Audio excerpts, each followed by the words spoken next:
Well, welcome to a special edition of Te Akau TV on the eve of Derby Day. Welcome, Jamie. How are you this morning? Good, Hamish. Thank you. How are you? Very well, thank you. What's all the news in your world at the moment? No, it's been a good week. Couple of nice winners there yesterday at Rotorua, which we'll touch on, no doubt. Got a good friend of mine getting married in Clyde today in the South Island, so Danielle and I are just down here for that and heading back for Ellerslie tomorrow morning. Jesus, that's a pretty full schedule. So we'll rip into, I guess, the week that's been. Obviously, we've got a number of runners to get through today at Awapuni and, of course, over to Ellerslie tomorrow. But just touching on the week that's been, obviously, on Matamata on Saturday, Imperatriz was mightily impressive, winning her race against the older horses there. Maven Bell also did extremely well to win the Matamata Breeders. And, of course, Exaltation farewelled I guess her racing career with a victory there as well. Can you touch on some of those runners?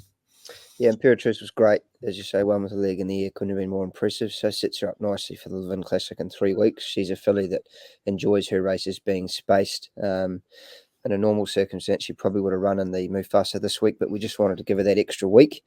So she's going great. Maven Bell won well. I thought she was probably even more impressive than she was at Te Rapa. Seems to be getting better. So she's had a quiet week. She'll go to Ellerslie as long as she works nicely tomorrow and again on Tuesday. And Exaltation, obviously had pretty big shoes to fill there, being assisted to Melody Bell. Obviously never reached the heights that she did, but she was still a good, consistent mare that ended up, I think, winning 5. So she's done a good job as she's safely enfolded Savabeel, and we look forward to following her offspring. Absolutely. And then across to Otaki on the same day, of course, Burgundy Rose got the chocolates, and Emeralina and Brando went down to Mascarpone in the Wait for Age Classic. Yeah, Burgundy Rose was great from back in the field. Missed the kick away a little bit, really charged at them late. So she's earned herself a crack at some black type in the Lightning at Trentham on Oaks Day, and the other two, Emeralina and Brando, as you say, both ran terrific. We just couldn't catch Mascarpone. So Emeralina goes to Ellerslie next Sunday for the Bone Crusher, and Brando's just having a quiet week. He'll probably go to Tauranga at the end of the month for the Japan Trophy there. And over the next couple of days, we kind of touched on Rotorua yesterday, but Fortuna had a good day at Hastings on Wednesday with Ragamuffin and Mohawk Brave. Yeah, they both won well. Ragamuffin's a really promising horse. He'll go to the Levin Classic next. And Ragamuffin won his maiden narrowly but well. He's a horse that's needed a little bit of time to mature, but is obviously improving, and he'll be seen at the end of the month at Matamata. And Self Obsession, of course, won the Lowland Stakes and was mightily impressive and goes into $1.85 in the Oaks now. Yeah, she's going great. Really happy with her. Showed a little bit of versatility there on Wednesday when she was able to sit off the speed, take a trail, and then come out and attack the leader off a genuine tempo. So she's a really good staying mare that's putting together a hell of a record. So very proud of her and looking forward to the Oaks on the 19th. Absolutely. And Rotorua yesterday, Sicilian Dream won for in the Pencara colours, another horse to win on debut in those colours in recent weeks. Yeah, so we had Top Note there, won impressively. She's gone for a bit of a break. She won't be seen until next season under Mark's tutelage. And Sicilian Dream is a filly that we've always liked. Just needed a little bit of time to sort out her barrier manners and just let her strengthen up a little bit more. But thought Sam Weatherly gave her a good patient ride there yesterday. Didn't panic when he ended up in a bit of a tricky spot and came out and had the last crack at Daisy and won well. So she's certainly a progressive filly. Absolutely. And, of course, Soprano Supreme again for Fortuna later in the card there at Rotorua. Yeah, really won with a leg in the air. Disappointed she missed the kick away at Ruakaka. Thought that she was going to be a really good chance up there, but Joe rode her really well yesterday, got her up on the speed, and she duly obliged. So she's going to be an improving mare, and she'll be even better again next year as a 5-year-old. Fantastic. Well, thanks for the update there. Shall we rip into it? Let's start at Awapuni today in race 1, the Milton Park Stables 2-year-old. It's over 1,200. We've got first starter, Wisdom 1 at Wonder, drawn barrier 4 with Joe Cumberland on board. Yeah, so this horse drew badly yesterday at Rotorua, so we elected to go down here. He's had a little trip away. This will be a big day out for him. He probably lacks a little bit of mental stability, but he can gallop. His last trial behind Hanalei was really encouraging. He's drawn a nice handy barrier. He'll get up on the speed on that inside corner there at Awapuni and should be a nice each way chance.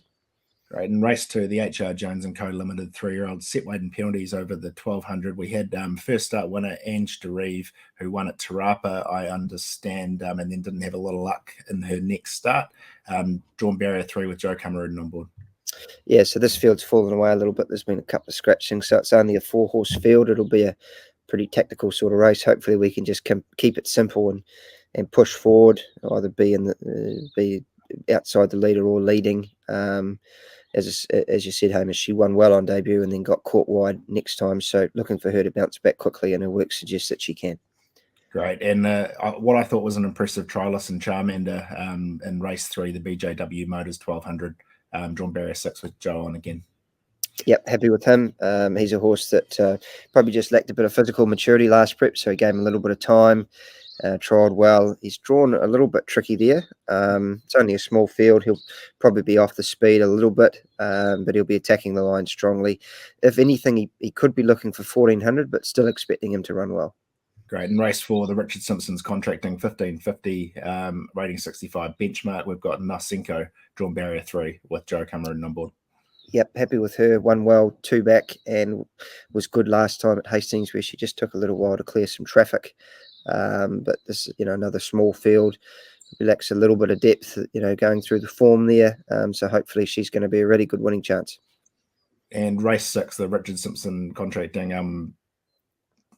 1400 metre race. I've got the sponsor name wrong there. We've got Silk, drawn barrier 3 with Joe Cameron on board. The H&T Crucial 1400, Hazy. There you go. Silk won well last time at Ruakaka when she was given a nice ride by Owen Patrick Bosson, and got the Pill Series bonus up there as well. So she'll jump from her inside gate, should be up and behind the speed or near the lead, and I think that's important when they're on the inside bend at Awapuni, and hopefully should be another nice chance. Got a nice team of runners down there that have found some small fields. Absolutely. So who's the best of the chances there today? Go Ange DeReeve, eh? Perfect. So hopefully Smiling Joe has a bit of a day out there, and I see his claims gone from 2 kilos down to 1. And then I guess crossing across to Wingatui on Saturday, which is the first of our runners. I think the card starts down there at 12:05 a.m. So we'll tackle that first. We kick off in race 9, the NZB Air Freight Stakes. It's for the 3-year-old fillies, set weights over 1400. We've got Irish Red, drawn barrier 8 with Jason Laking on board. Yep, really happy with her. She's had a little while between runs and a jump out down there. Goes into the race in good shape. Terry Kennedy and Terry and Debbie have been looking after her for us and have been very happy with the way that she's been working. So expected to be a really nice chance. She probably just got tripped up a little bit last time by the wet track and got way back out of the race. So try and be nice and positive, get her up in the first 4 or 5 and give her a chance, expecting her to run really well. Great. And then we head across to headquarters. We kick off in race 2, the open handicap over 2200. We've got Te Akau Kellyburn, drawn barrier 5 with Niranjan Palmer on board. Yeah, so the horse's form doesn't read that well, but I don't think he's been going too bad. Got home all right the other day in the Avondale Cup. Basically, this is just another run to get a few more miles in his legs before the Auckland Cup next Sunday.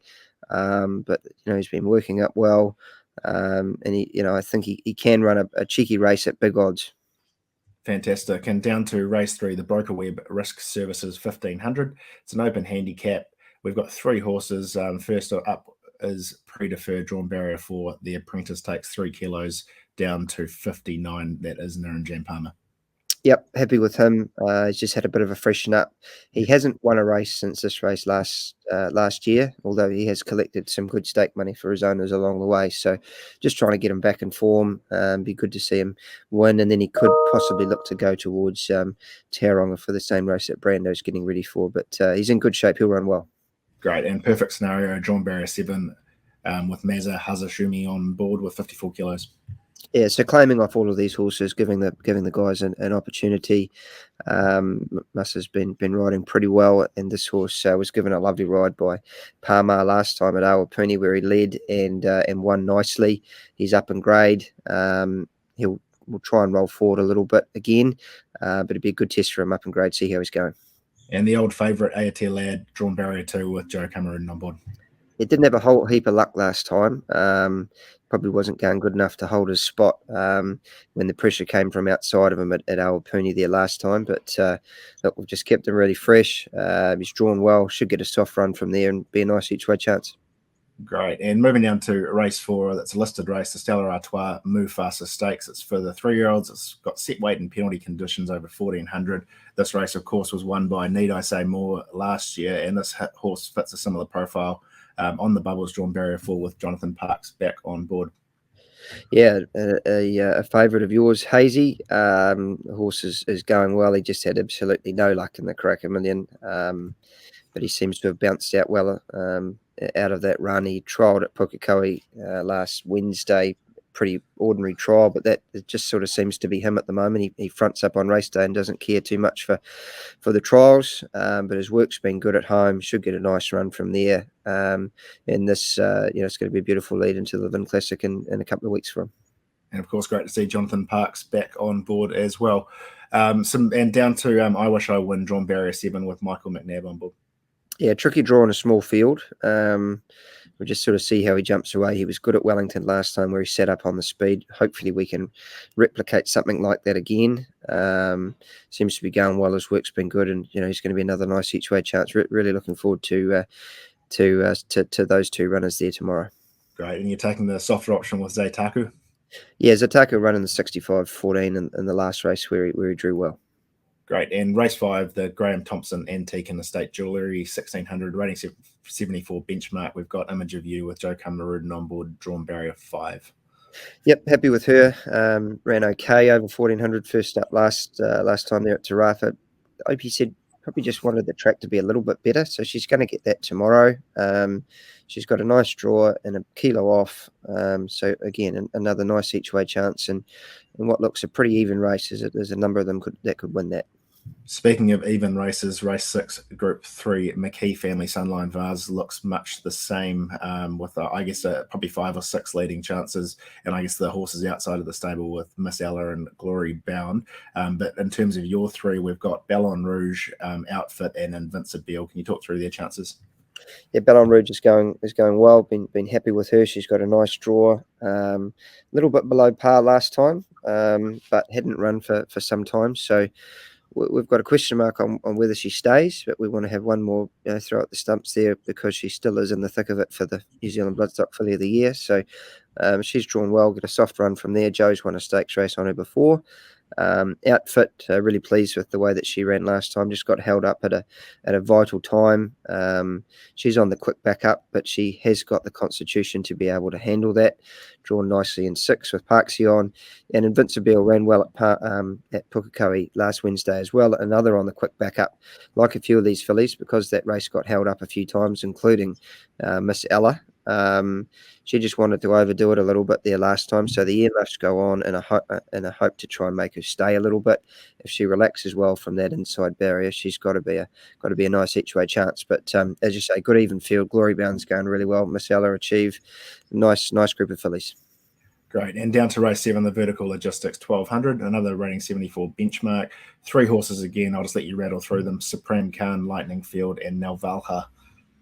Supreme Khan drawn nicely, 3 kilos off is going to be a help. Thought his trial was okay without being outstanding, but he has done some nice work since and thought he looked really good doing a bit of 3/4 yesterday morning. So he's going to give a bit of cheek. Lightning Field won well last time at Te Rapa, appreciated a bit of soft ground there. He's drawn awkwardly, but he does get back, so look for him to be finishing off down the centre of the track. And Navalha, we were trying to find something a little bit easier for him than this, but there's not a lot of 74 1200 options around at the moment, so he's just had a trial since he last raced at Ellerslie. He's been getting into a bit of a bad habit of falling out of the barrier, so as long as he gets away with them and is able to take up a position midfield, he should be another nice each way chance.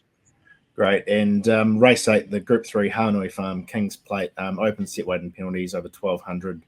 We've got first up Sort of State, drawn barrier 9 with Leith Innes on board. Of course, carries 55.5, which isn't actually too badly weighted considering he is a Group 1 winner.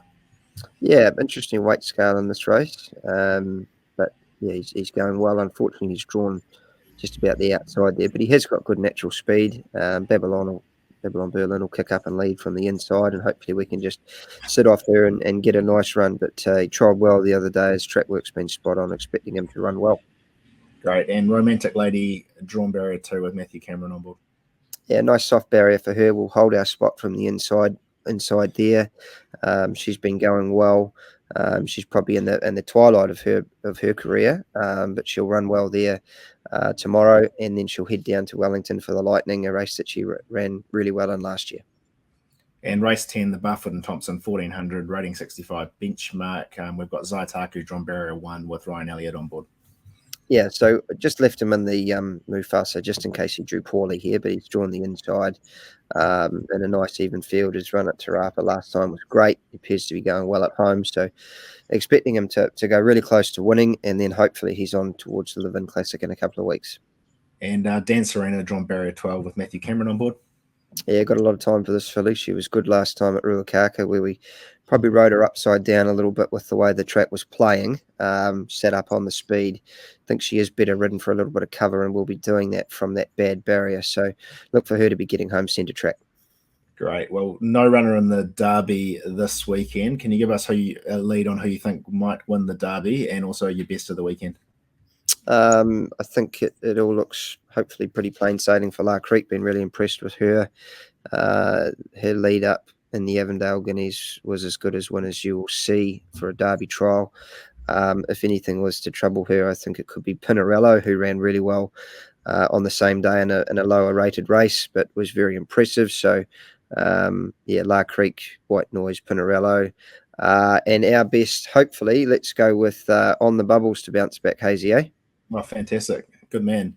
And I guess just wrapping up the week, and I guess the news of the week, you would have heard Avantage is now successfully in foal to Wooten Bassett.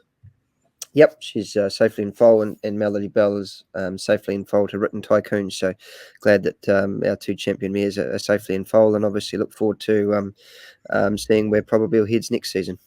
Absolutely, and we'll be excited to see the progeny that both those great mares produce there. And I guess looking forward to the week ahead, the sales start on Monday. The team have been out and busy looking at horses for all types of budgets, so expect to see a whole heap of purchases on Monday, Tuesday, Wednesday next week. They'll be loaded to the website. The live chat will be up and running, and just flick us a note if you want to get involved. We'd love to have you in the team, of course.